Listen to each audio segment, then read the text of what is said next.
Assalamualaikum warahmatullahi wabarakatuh.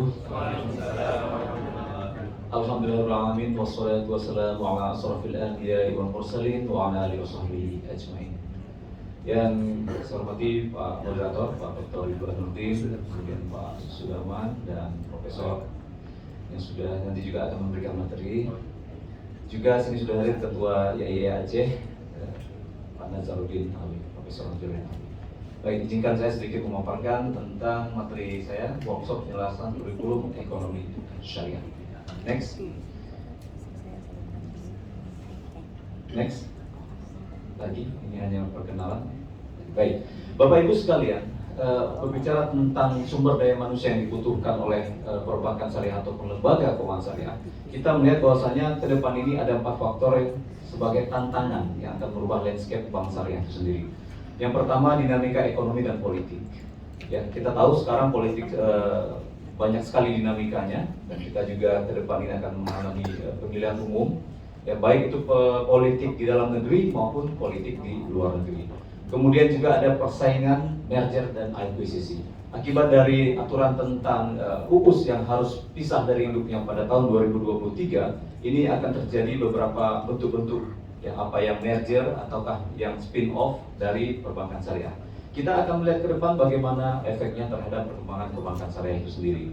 Kemudian ada juga dengan IT dan perubahan selera konsumen. Tadi seperti disebutkan Pak Sudarman juga, sekarang nasabah itu sudah digitalisasi. Kemarin COVID sudah membentuk pola konsumen kita yang lebih kepada digitalisasi. Dan ini juga harus diikuti oleh perbankan syariah, dan kita membutuhkan orang-orang SDM yang juga mengerti akan hal ini. Dan yang keempat adalah manajemen risiko dan regulasi. Kita tahu perbankan paling rentan, dan krisis moneter dari 98, 2000 sampai kemarin 2008 itu juga mengakibatkan guncangan ekonomi yang kuat.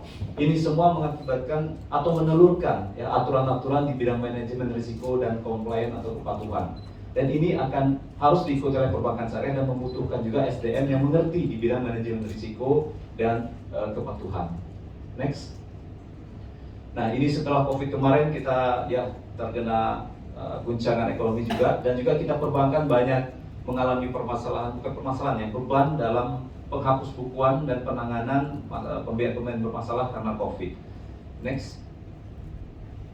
Perbankan syariah juga secara langsung atau tidak langsung terkena dampak daripada perang Ukraina dan Rusia yang kemarin, Bapak Ibu. Kita tahu di mana-mana di Eropa sudah inflasi yang mengakibatkan suku bunga tinggi, dan suku bunga tinggi di luar negeri tentunya berpengaruh juga terhadap kita di Indonesia, ya juga mengakibatkan harga-harga naik, pertukaran dolar dan sebagainya. Ini semua juga berpengaruh. Kita tidak tahu sampai kapan pengaruh peperangan ini ataupun krisis Eropa ini akan terus berlanjut atau tidak. Ya, kita doakan sama-sama supaya peperangan ini tidak lagi berlanjut, Bapak Ibu ya, agar kita perbankan ini bisa lebih fokus ke hal-hal yang pembangunan ke depannya. Next. Nah, ini kira-kira arah ekonomi makro Indonesia tahun 2022 ini ataupun nantinya. Tentunya sudah ada pengetatan kebijakan fiskal, kenaikan suku bunga, mungkin kenaikan harga energi dan pangan, inflasi, suku bunga naik, tekanan terhadap margin, dan suhu politik meningkat. Tapi positifnya Indonesia juga domestiknya sangat kuat, UKM-nya sangat kuat. BI siap menaikkan suku bunga, neraca dagang yang masih surplus, dan Omikron yang ternyata kemarin sudah digadang-gadang mau terjadi, ternyata nggak datang Omikronnya. Ya. Next. Nah, perbankan syariah ke depan juga untuk meningkatkan perannya itu dengan membuat ataupun menggait ekosistem, membangun ekosistem syariah melalui aktivitas umat. Kita mungkin nanti akan masuk kepada bidang pendidikan yang dikatakan tadi oleh rekan Sudarman bahwasanya kampus-kampus cukup banyak, sekolah-sekolah juga cukup banyak, dan ini bisa menjadi ekosistem syariah ke depannya. Kemudian ada haji umrah, masjid, dan donasi-donasi. Ini adalah suatu potensi-potensi yang bisa digarap oleh perbankan syariah ke depan untuk bisa menciptakan ekosistem yang juga akan mendorong perkembangan perbankan syariahnya ke depan. Next. Nah, salah satu hal untuk perkatan ini dan juga karena perkembangan teknologi tadi, kita membungkus ekosistem itu dengan menggunakan digitalisasi. Ya, sekarang orang sudah transaksi menggunakan digital, mau zakat pakai digital, dan juga sekarang mendapatkan yang tausiah pakai digital. Ini juga harus dijawab oleh perbankan syariah. Tentunya membutuhkan infrastruktur yang melek terhadap ini dan juga sumber daya manusia. Next. Ini juga masalah yang besar seperti yang sampaikan tadi, digitalisasi. Sekarang semua serba digitalisasi. Perbankan syariah juga mau nggak mau digitalisasi. Sekarang bank perkreditan rakyat atau bank pembiayaan rakyat syariah juga sudah digitalisasi. Kalau tidak ikut dalam digitalisasi ini, tentu kita akan ditinggal oleh nasabah kita. Sekarang sambil duduk bisa transaksi, belanja dan lain sebagainya. Membutuhkan juga sumber daya manusia yang paham tentang masalah ini. Nextnya.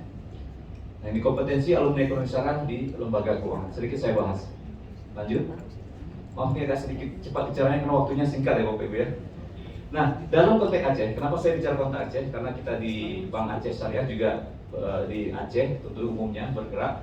Maka pertama sekali yang tahu saya itu adalah ekonomi syariah itu prodinya itu tahun 95 dibangun ya di UIN Arandiri.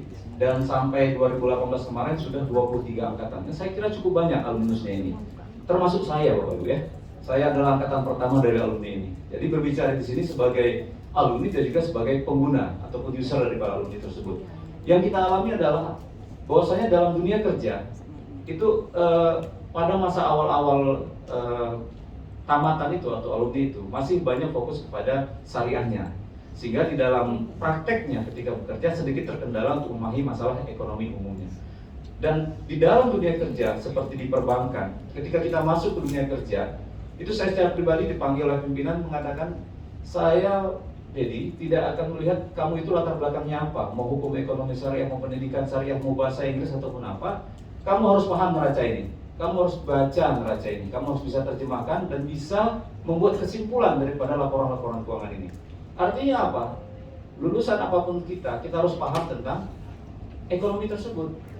Nah, maka dari itu kita harus melihat kembali apakah kurikulum kita di di kampus sudah memenuhi kriteria yang seperti dibutuhkan oleh dunia kerja.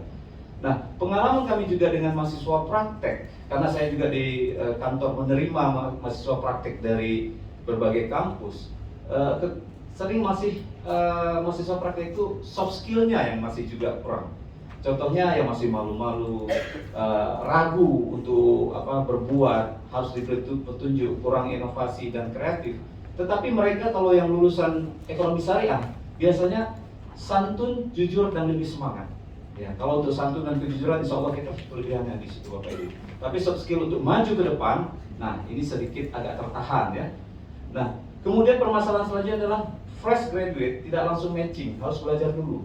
Jadi ketika dia praktek atau bekerja di dunia kerja, biasanya kita harus tunjukkan dulu bagaimana sih ilmu dia yang dapat di kampus itu bisa digunakan dalam pekerjaan. Contoh belajar ilmu matematik atau statistik. Tapi bagaimana menggunakan ilmu itu agar berguna dalam pekerjaan ini harus kita beri bimbingan lagi. Artinya apa?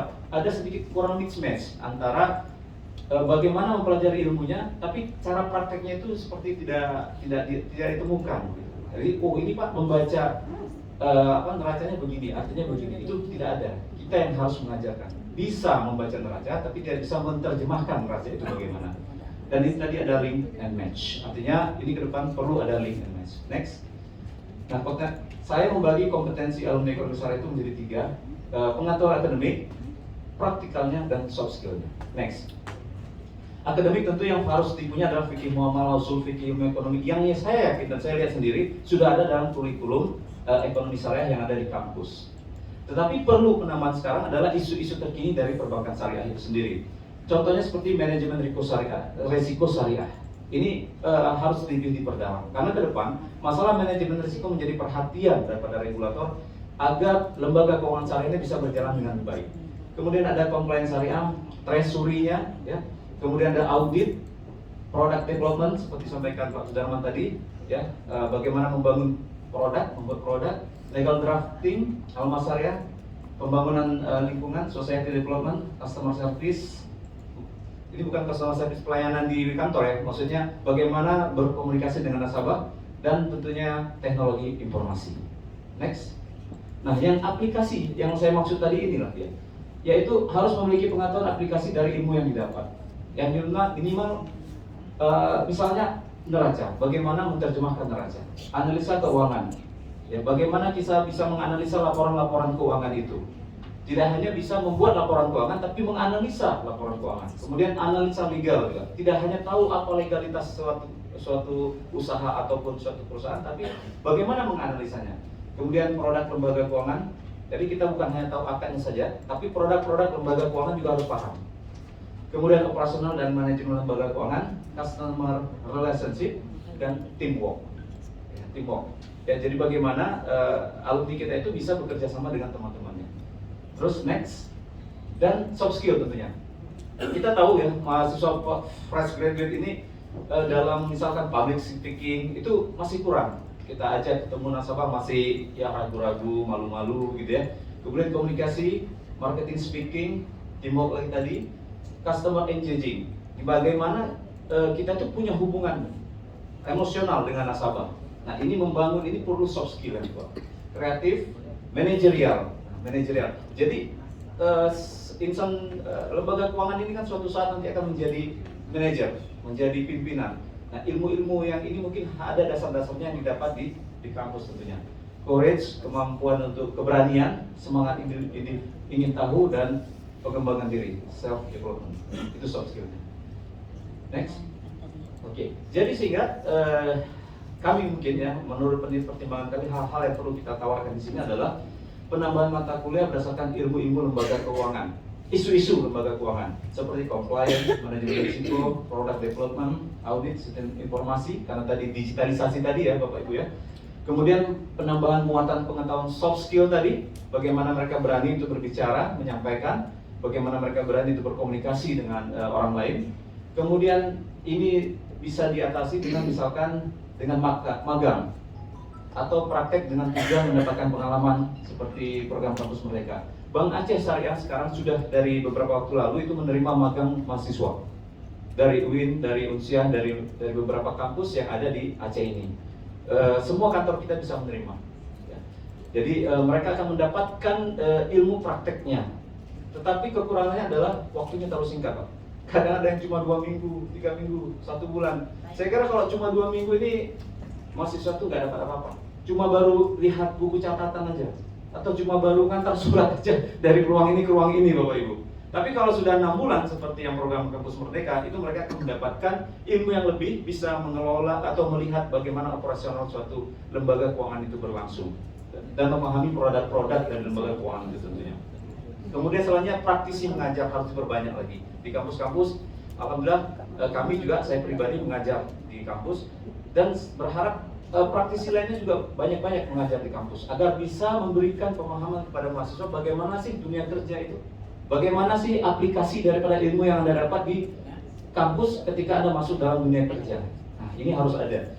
Dan yang terakhir, melibatkan industri dalam menyusun kurikulum. Beberapa waktu lalu kami ada ikut dalam akreditasi prodi di FEDI, dan salah satu yang kami tawarkan, tolong nanti ketika menyusun kurikulum itu melibatkan industri sehingga kita bisa memberi masukan kepada kampus tentunya. Next, baik, kesimpulan dari tadi adanya soft skill.